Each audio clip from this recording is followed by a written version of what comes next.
Welcome back, everyone. It's Caleb. I'm sitting inside of the GMC Acadia AT4. I'm going to be showing you how to use your climate controls. So it's this would be just the same for the elevation or the Denali, but starting with the steering wheel. On your steering wheel, you have your heated steering wheel, which is signified by the orange light, which can be on or off, and now it's on. Gets pretty warm, which is amazing. But now moving over to your major climate controls. Everything's essentially in the touchscreen. Now starting, from left to right, but if you click this button here, that allows you to access the screen touch controls, so you don't have to worry about using the physical buttons. I will also get into that. But you can change the temperature fairly quickly, like almost on demand. Like you can move from low to high extremely quickly. Now you can change your direction of how the fans move, and then you can change your speed as well. Oh, it already got warm, and this is a 4-cylinder. It got warm pretty quick. But then you have the rear climate controls that you can choose. Now there's also climate controls back here, and I'll actually move back there and show you. But to stay up front, you can go. Now on your rear, you have auto. You can lock the controls so the kids in the back or passengers can't change them. But I'll keep those unlocked since I'm going to hop back there. But then you can sync it with the driver. Now up front, you can turn your AC on or off, or you have the circulation right there, along with auto as well, which I like, where it speeds up and slows down the fans depending on the temperature. Now if we go ahead and sync it, and then we lower it, you can use precision to change it by just the arrows. It'll lower that fan speed a little bit as you'll listen. Fan speed lowers and continues to lower, but I'm going to keep it comfortable in here. Now, say you're on the home screen, you just want a quick touch key. We go down to the bottom here. Sync, once again, pressing that. You click this button here, and you have a menu pop up where you can still change your direction.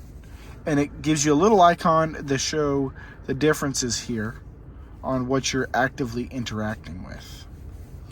Now, moving over, you have your heated seat. Now, on the Denali, you'll have the option of a ventilated seat, which you can change by clicking this button, or you can click off, however you decide. Now as we move over, heated seat, you can turn on or off the AC. You have your circulation, and then you can also click over here. So you have two options. This is immediate for the front, immediate for the rear. Now to move back, you have your rear defrost, max defrost, front max defrost. You can change your temperature. You can change your fan speed. Change your temperature for the driver. Auto, which once again will kick that fan speed on its own. And then finally, you can turn it on or off. Now, where you see your climate control temperatures and then your fan speed, those can go up and down. Unlike the other buttons, they only go down. So it looks like I can pull it up, but it's not doing anything. Once again, I'll put it on auto, as I like auto and sync.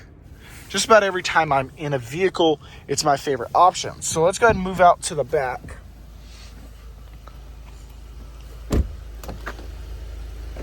There it is. Got it unlocked. But let's move to the back.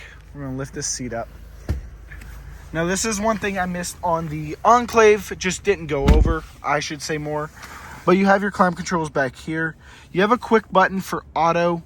You can change the mode, and it'll show you the two icons on the screen. So 3 different options.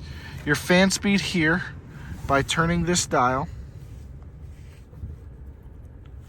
And then you have your temperature over here that shows you the active temperature on the LCD screen. Now you can't turn it on or off from the back, which you can only do from up front. Unless your kids figure out this one, where you turn the fan speed all the way down, then you can turn it off. But other than that, that's the only way. So there's no actual push-in type. Hopefully that was helpful. Tons of different buttons and options to choose for your climate controls.